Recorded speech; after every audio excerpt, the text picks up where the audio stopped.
Storms, and we really need some of this rain. It's been fairly dry the past few weeks, and so a lot of folks were celebrating that precipitation. And if you missed out on the rain and you wanted some, guess what? There's more opportunities in the days ahead. This window of opportunity stays open now through the upcoming weekend. Our lightning tracker showed a significant amount of lightning about 3 hours ago south of the I-10 corridor. Once those storms got north of I-10, they bumped into some drier air and have started to fizzle out, though it's still fairly active out here in the moist air from High Island out toward the Gulf of Mexico. But for most of us, we're going to see the things stay fairly dry for the remainder of today. Very humid as well because of the higher humidity blowing in. Lows, instead of being in the pleasant 50s and 60s like they were to start the week, will now be in the 70s area-wide, even some low 80s along the coast, 81 in Galveston, 74 in Houston and Humble, 71 degrees in Livingston and Conroe. Out west of Houston, it'll be 73 tonight in Columbus, and out east of the city, 74 in Winnie and in Beaumont. The high temperature tomorrow will largely be dependent upon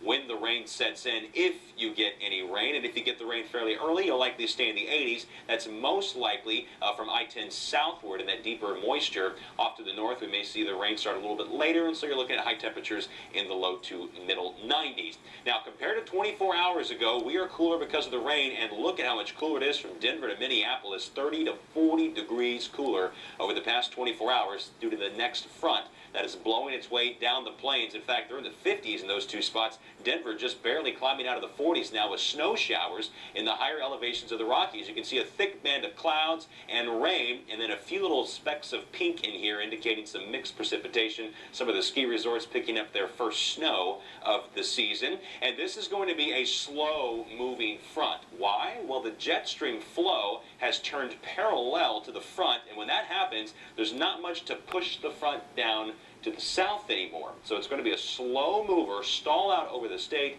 and then eventually it'll get a push eastward as there's an upper level low back out here near California that'll finally swing eastward and shove this thing a little bit farther through. But by that time, most of the front will be gone. What it will do for us, instead of bringing us cooler temperatures, is bring us higher rain chances for several days and statewide. Look at the latest output from our computer model indicating 1 to 3 inches of rain widespread across the state of Texas. Around here, the higher amounts will likely be closer to the coast, closer to the deeper moisture. So those rain chances are going up. We've increased them to 50% now for Thursday, held them steady at 60% for Friday with a high of just 86.